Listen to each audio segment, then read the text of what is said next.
skill 11.2, performing passive range of motion exercises. And so what are range of motion exercises? It's the full movement potential of a joint.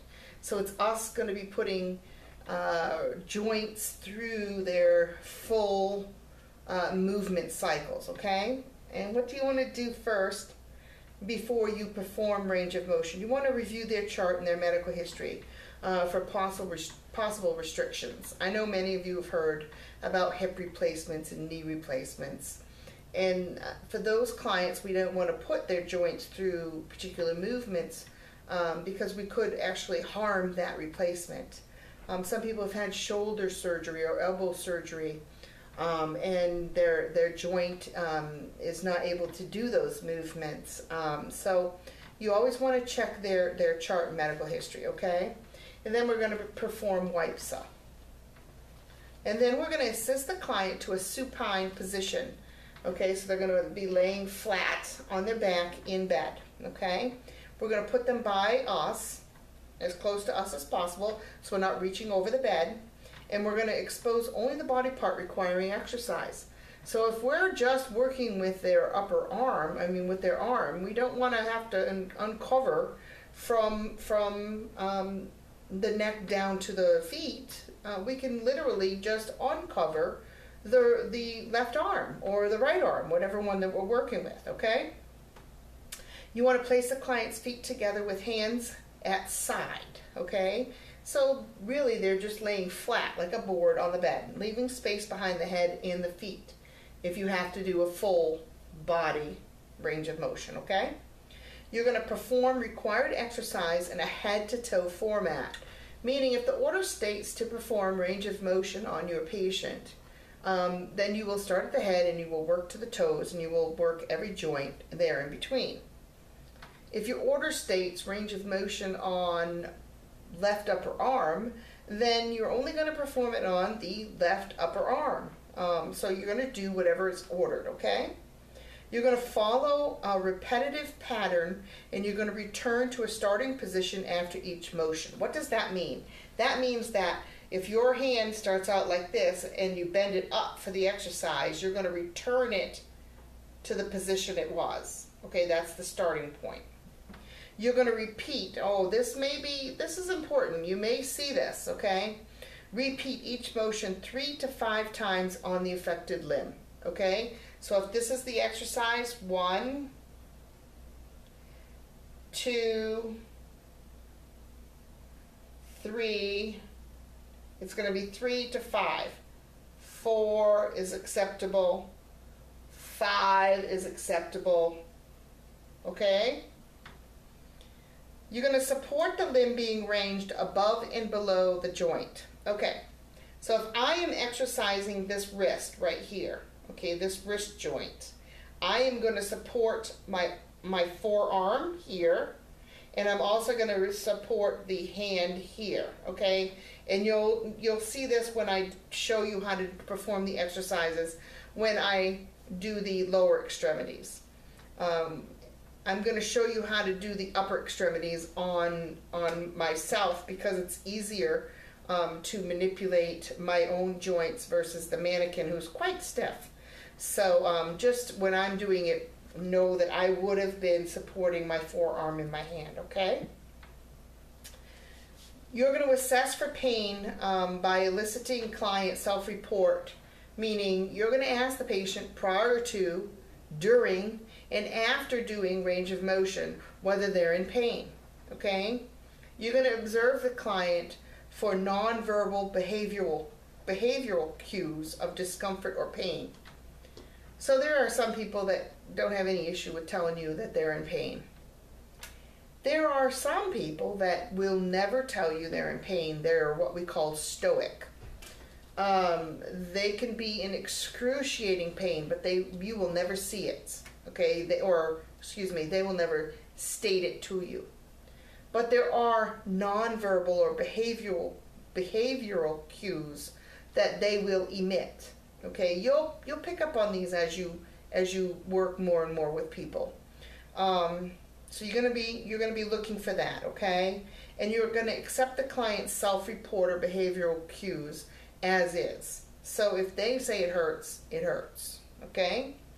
You're going to perform range of motion slowly, gently, and smoothly on one of the following areas. Okay? So here we go.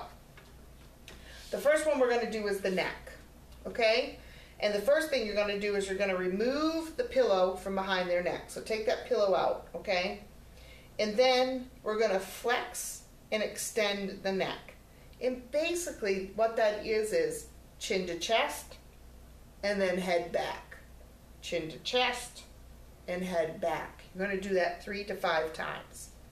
And then the next thing is that you're going to just bend the head. Left and right. Bend the head. Left and right. Okay?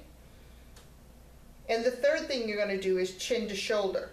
So literally touch the shoulder with the chin. Okay? You're going to do that 3 to 5 times.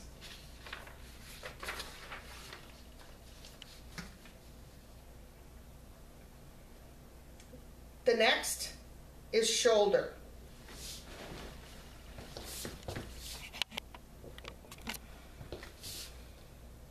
Okay, so, sorry about that. I had a phone call. All right, so shoulder. We're going to do flexion and extension. Flexion and extension is basically a shrug, okay? So what you're going to do is you're going to bring them up and down, up and down, up and down. That actually feels pretty good, doesn't it? Yeah. And then you have abduction and adduction. Ab is we're going to take away from the core. Add is we're going to add to the core. So basically we're going to lift the arm up for abduction, and then we're going to add it to our core, bring it back to the center for adduction. Okay? Ab, add. Okay? External rotation. You're going to bend your elbow like this, and external rotation is this.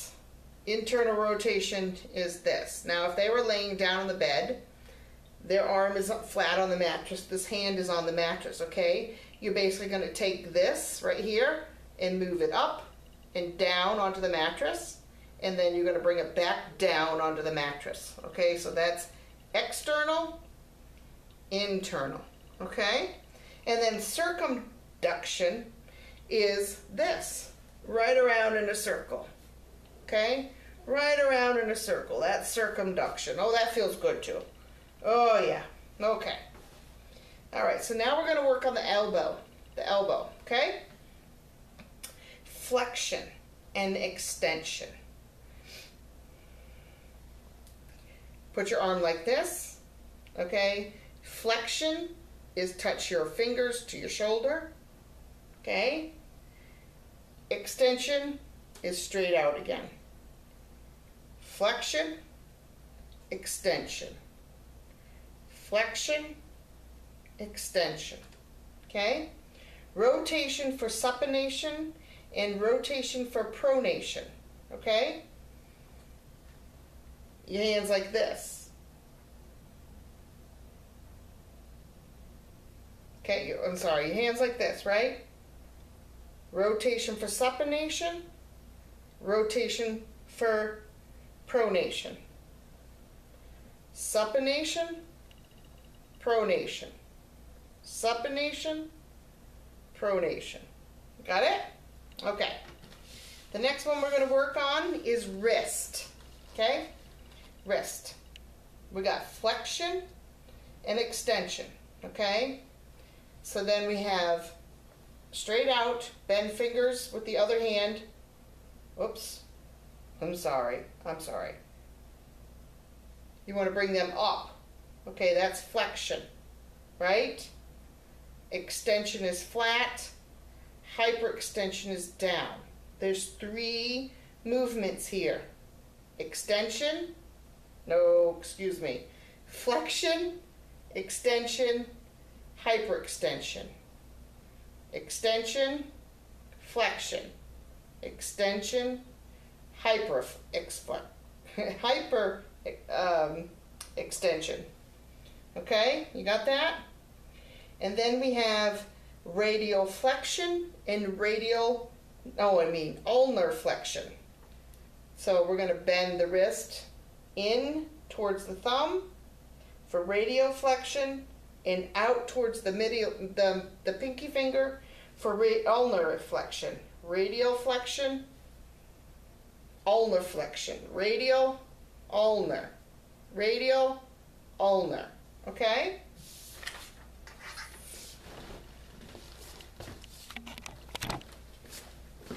Okay, now the hand and fingers and right onto the thumb. Okay? Okay, so hand and fingers. Flexion is make a fist. This is flexion.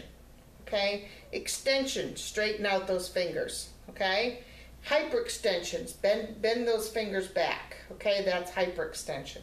Flexion, extension, hyperextension. Now we're only working on the fingers. Don't worry about the thumb. We'll work on that in a minute, okay?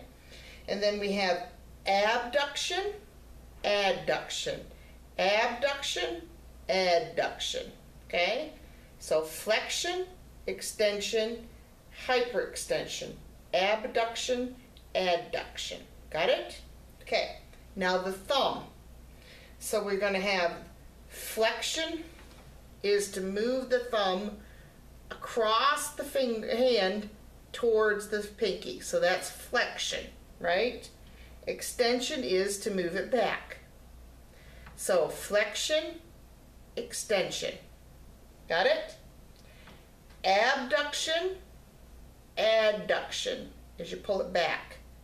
So abduction, adduction. Okay? And then opposition is 1, 2, 3, 4. 4, 3, 2, 1. Got that? Okay. So flexion, flexion, extension, abduction, adduction, opposition. Okay? Now we're going to move on to the hip. So I'm going to pause this and reposition. Okay, so now we're going to work on the hip. Okay? So you're going to place one hand under the client's knee and the other under the ankle, okay? All right? And so we want to do a flexion and extension. A flexion is to bend the knee and push the leg up as far to the chest as we can. This is a mannequin, it doesn't bend that well. So up, and that's flexion. Extension is straighten out the leg and back down, okay? So flexion, extension, okay? The next ones that you're going to worry about are abduction and adduction. So for this, we abduct away from midline. Midline is the middle of the body, okay? So we abduct away, we adduct back to midline, so we bring it back to the midline, okay? So abduct out, adduct back. Again, underneath the, my hand is underneath the ankle and underneath the knee. Abduct out, adduct back in. Okay? The next one is circumduction. You get your hand placed still in the same positions, above, underneath the ankle, underneath the knee. Circumduction is circling the leg around in a circle. Okay? 1, 2, 3, 3 to 5 times, right? Is that the amount? 3 to 5. Okay? Internal rotation. We're going to turn the foot and the leg in and out. Keeping the leg straight. In and out. Okay? That's internal rotation, external rotation. Okay? I'm going to pause this because I got to move the camera closer to the knee. Okay, with the knee, there's 2. Flexion and extension.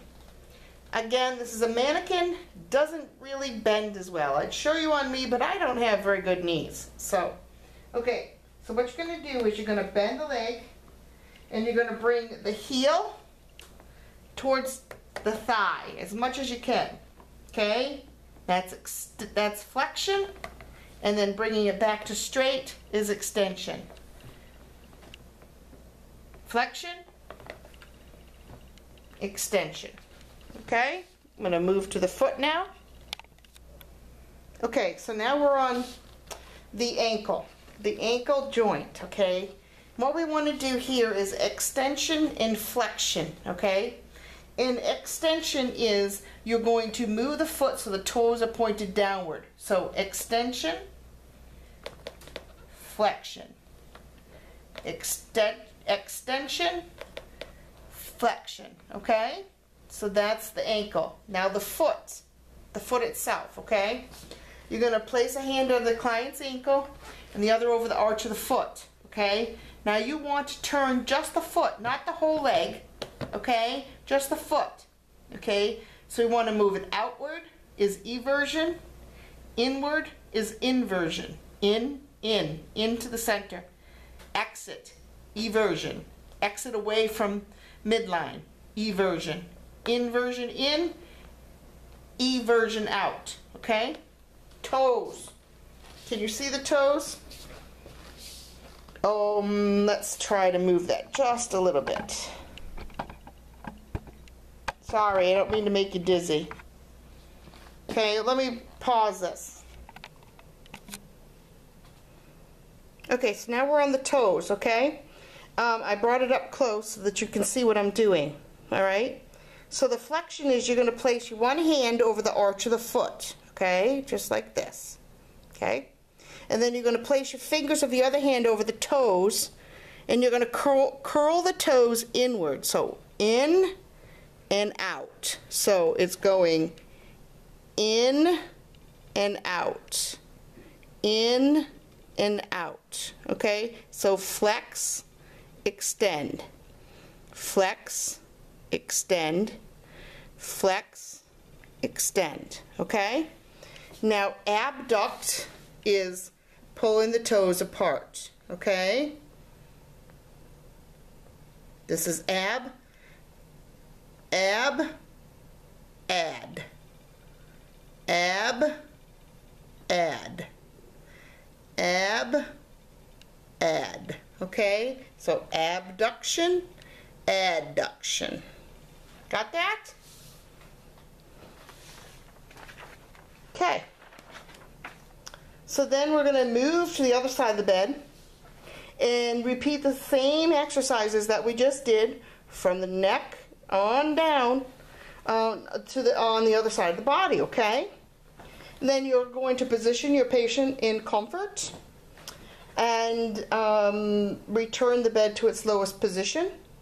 You're going to perform hand hygiene, and then you are going to document whatever it is that you just did, okay?